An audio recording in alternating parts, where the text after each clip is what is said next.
Oh, Okay. So, all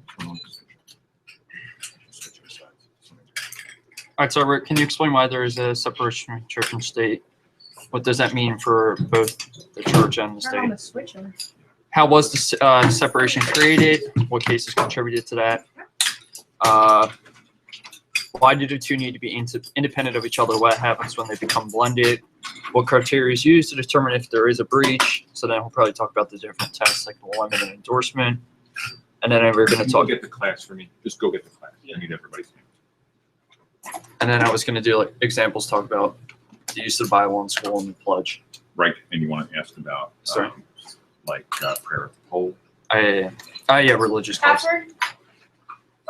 Koya, COIA 3000.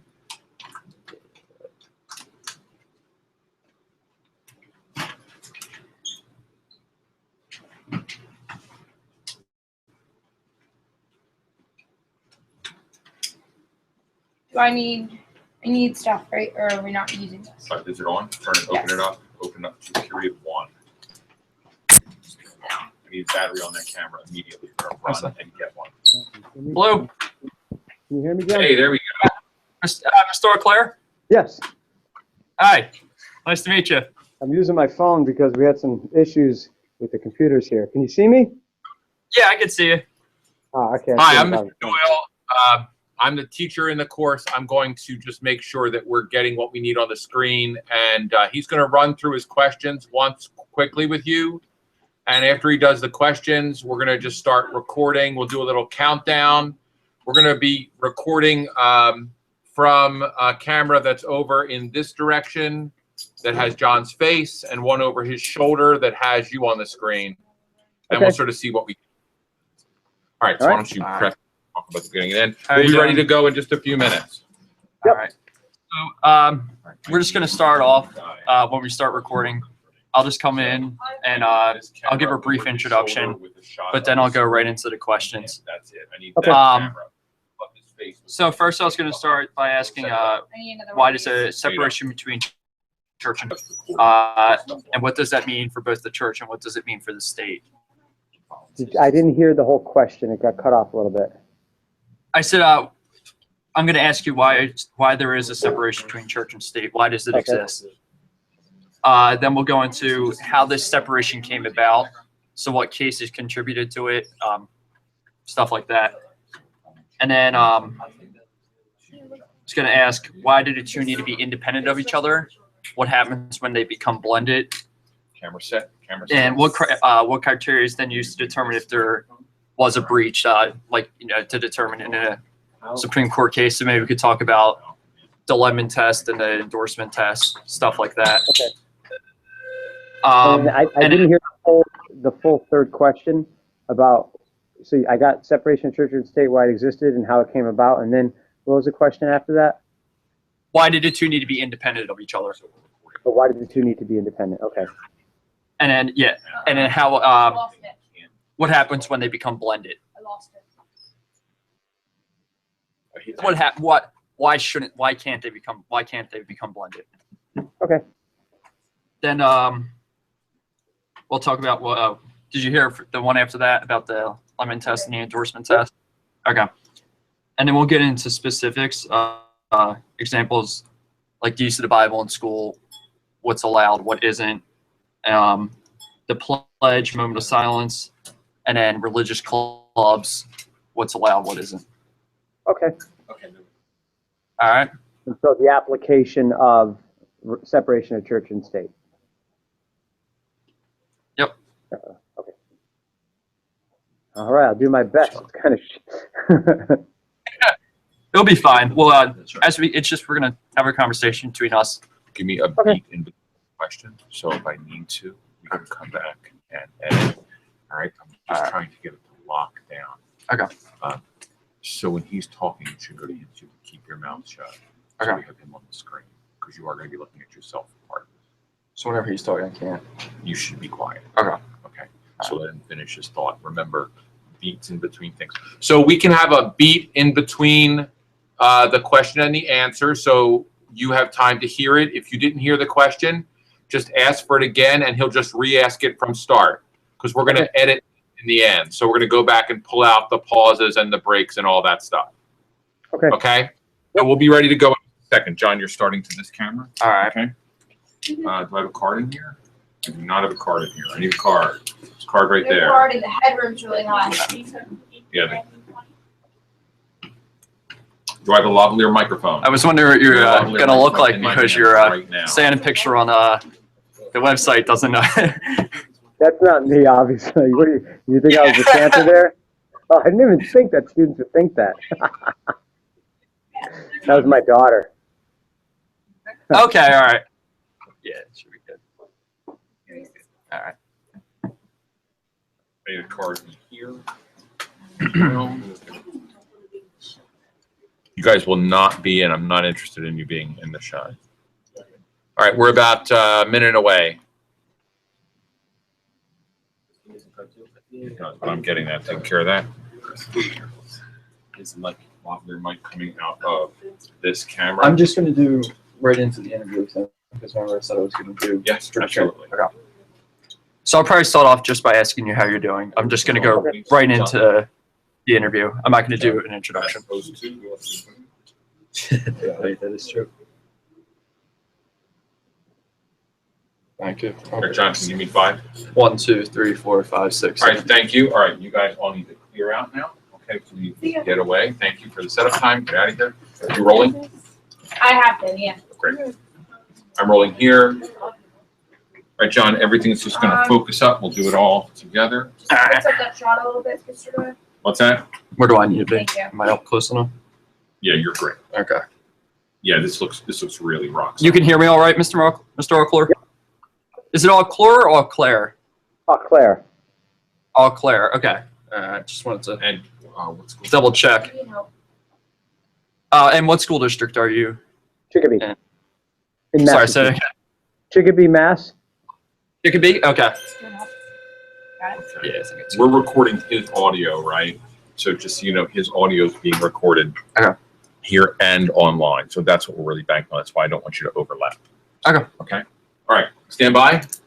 I'm going to go kill bells. Okay. Can I just, you want me to start all? Yeah, you can start right in. You can do All right. right your thing. So hang on just a second for me. You might want to kill that microphone. Yeah, I'm going to go get it right now. So I'm going to go take care of sound around us.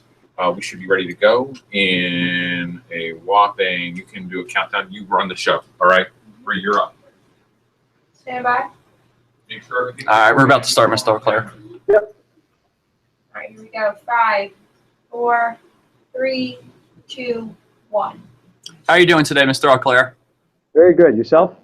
I'm doing well. All right, so let's just get right into it.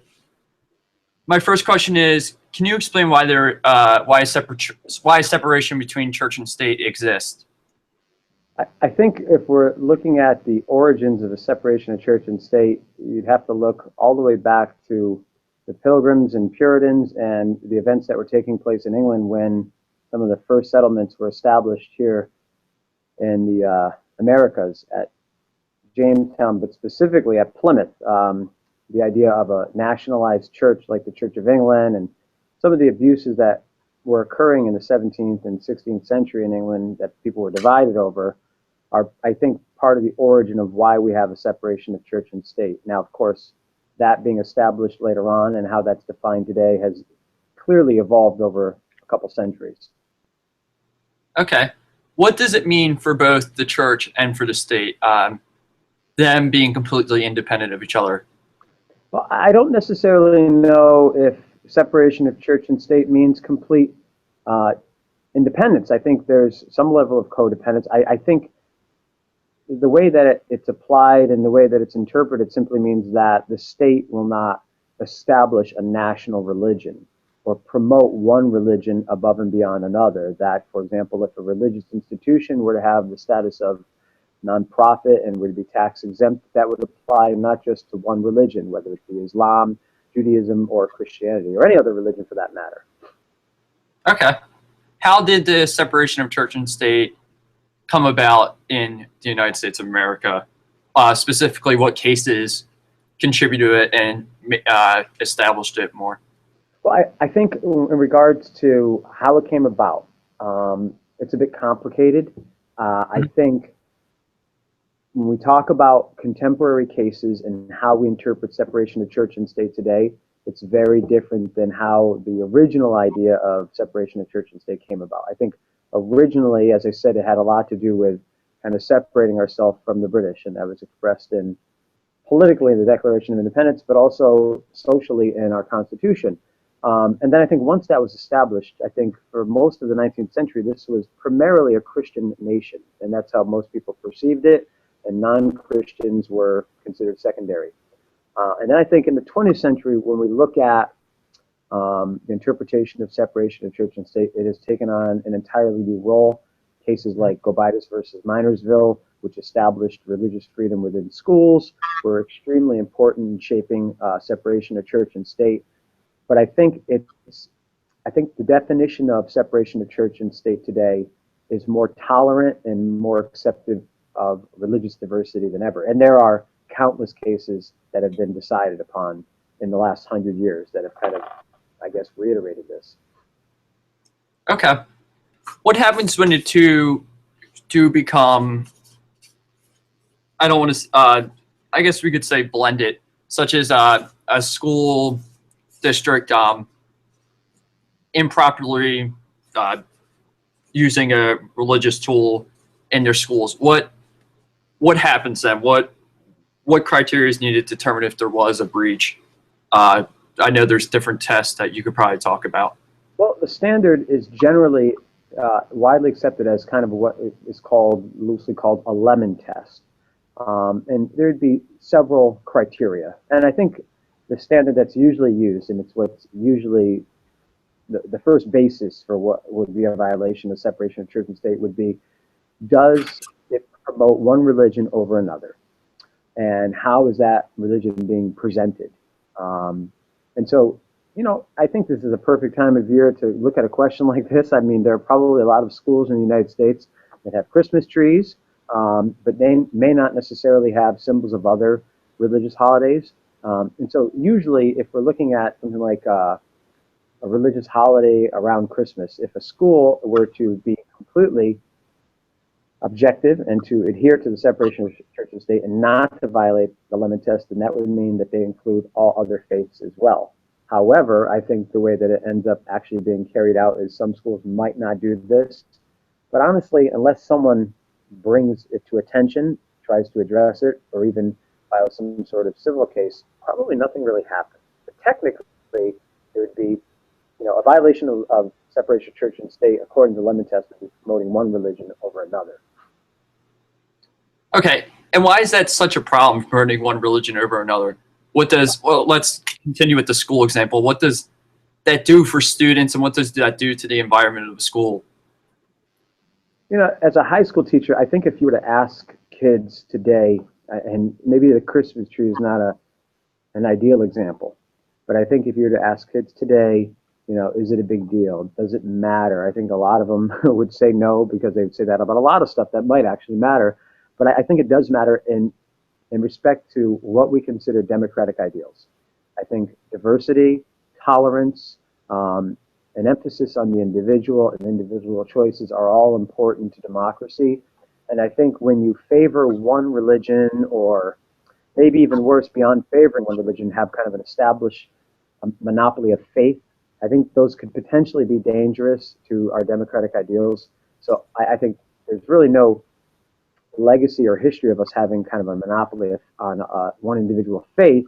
However, favoring one religion over the other will kind of leans to that, or lends to that to some degree. And so it could corrupt our democratic ideals, is what I'm trying to say. All right. Now I'm going to give you a few examples of church and state sort of combined, and I want you to tell me if it's allowed, if it's not allowed, and maybe how it could be allowed. So the first one I want to talk about is the use of the Bible in a public school. Can it be used in any type of way, even if it's used in a voluntary way? So before I even answer any of these questions, I'll say this. There is how the Supreme Court has interpreted what's a violation of separation of church and state. There is how appeals courts have interpreted violations of separation of church and state, and those sometimes differ. And then there's my personal opinion on what the interpretation of the separation of church and state is. So I could potentially give you a legal answer, and then what I would kind of think was constitutionally accurate.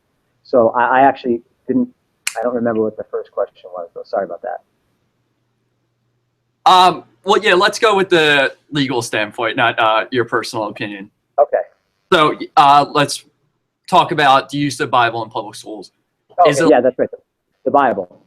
So the Bible as a historical text or a work of literature could without a doubt be used in public schools.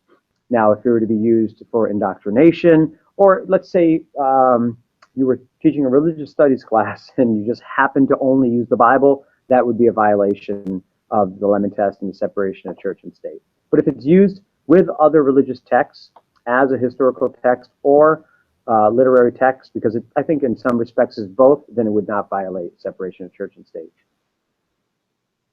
Okay. Now, what about the pledge and a moment of silence? And if the moment of silence is sort of spiritually driven? You know, that one people differ on. The pledge is not a violation of the separation of church and state.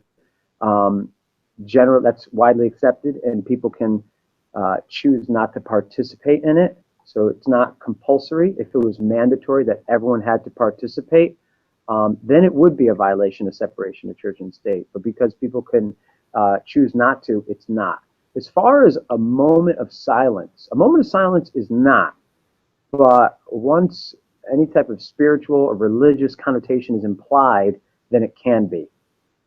And so that depends upon context. And there have been several cases regarding, there were cases regarding organized prayer before football games or before school functions, and those have been struck down, and those are clear violations of separation of church and state. Moment of silence, no. But as far as any type of, spiritual implication or connotation, potentially. Okay.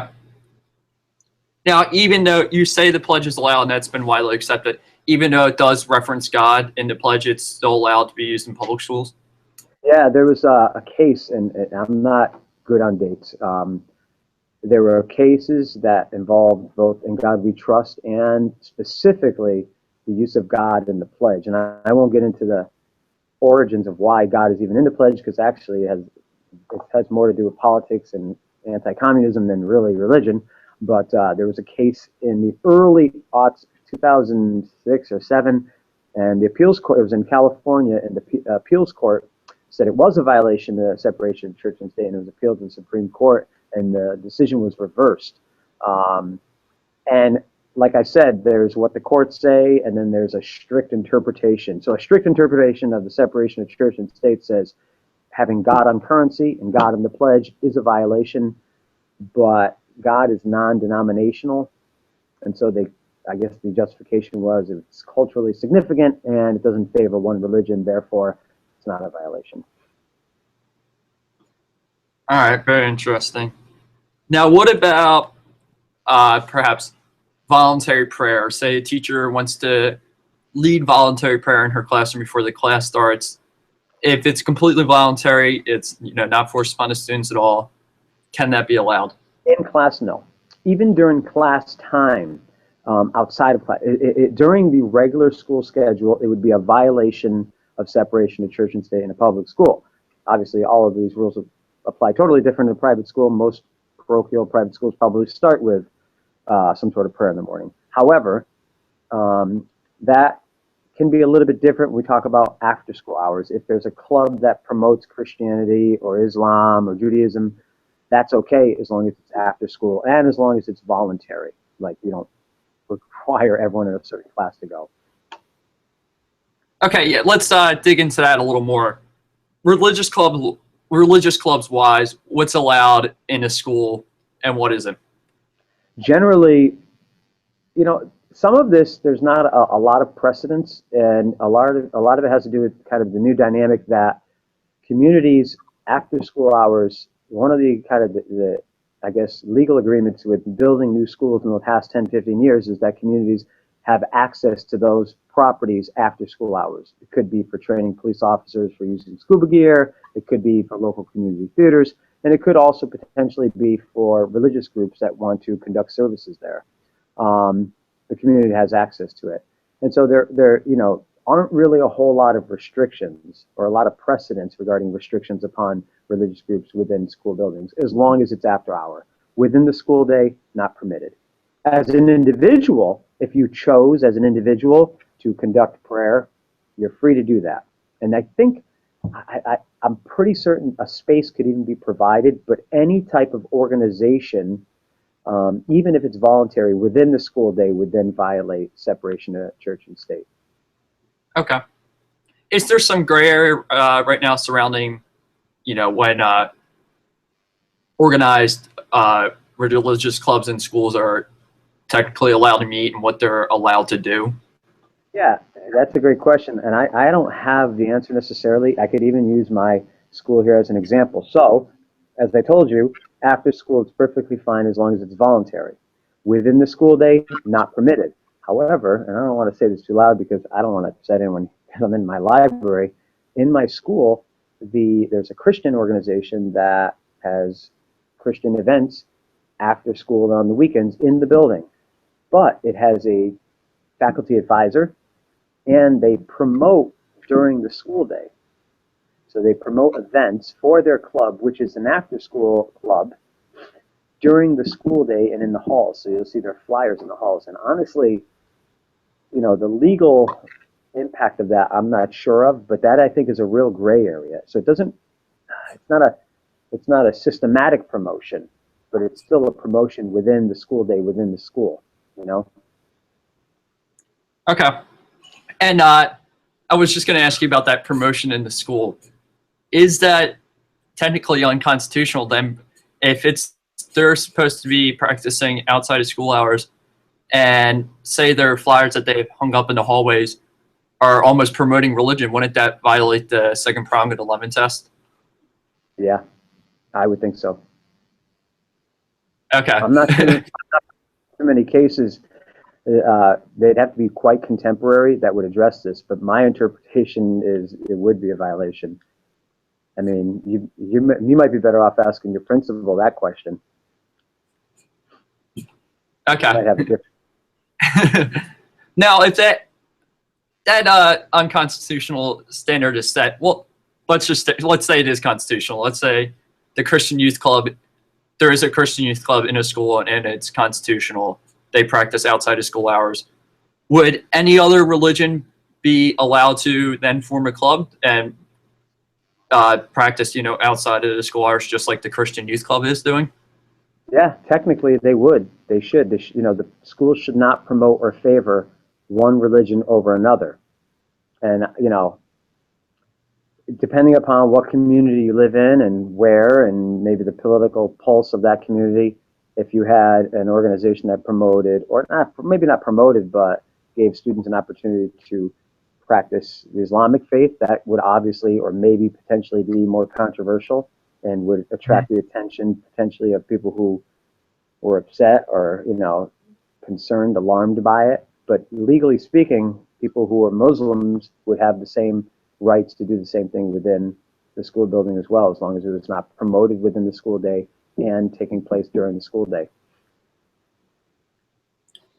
Okay, one final question on this topic. Say that Christian Youth Club is organizing a service event, but they have flyers hung up and it's sort of done during the school day, but it's, technically after school hours, but there's still flyers hung up and it's still known to the entire school. I know one example of this could be Operation Christmas Child. I don't know if you've ever heard of it, but would that be unconstitutional for them to even partake in it during the school day? I know it's a little confusing. It depends on the way in which it's promoted, I think. Okay. I think for example, oftentimes we have events that are promoted in what we call like a spotlight or like a video newsletter. I think in that context, yes. I think in other ways, maybe not. You know, it's kind of open to interpretation. I would say if it's promoted at all, it's probably a violation of the Lemon Test. It violates the Lemon Test and the separation of church and state, but not everyone would necessarily agree. All right. So overall, if you're practicing religion independently in school, you want to say a prayer, bring your Bible, it's allowed. But as soon as it becomes organized, that's when it becomes unconstitutional. Organized and exclusivity to some degree, in the sense that one would be promoted over another. All right. Do you have any last thoughts you'd like to add, Mr. Eau Claire? Oh, no, this was a great conversation. And, you know, as far as promotion of religious organizations, even if they take place after school hours, being promoted during the day, it was something that's been brought up in my school as well. It's been somewhat controversial and has kind of divided some of the faculty. So those are some great questions. All right. Well, thank you for taking the time to talk to me today and get through all these questions. All right. Thanks, John. All right. I don't know. That was, You still have to do your opening, right? yeah. Thank you for that. I think that went really well. Okay, good, good. I'm glad I was able to use I'm using my phone because I couldn't get it Yeah. on the computer. So. No, it worked out All fine. right, well, hey, yeah, thanks a lot. I appreciate it. I was trying to dance around the Christian Youth Club thing a little because we do have a Christian Youth Club in our school, and they promote during the school that they promote throughout our school all the time. They have flyers, Yeah, so- and the Operation Christmas Child thing. It directly was promoting Christianity. It was hilarious because nobody understands that it's a constitutional violation. We have the exact same thing in my building, and honestly, I've considered addressing it with the administration. Yeah, just to see how far you could get it. Yeah, but they generally do some good, and I know some of the people who are advisors, so I'm kind of like a little bit leery to really step on any toes. But I think legally speaking, it's a violation of the separation clause. So. I'm tempted to start a Wicca club or something like that and see if they let me, because technically they have to now. They might not know they have to, though.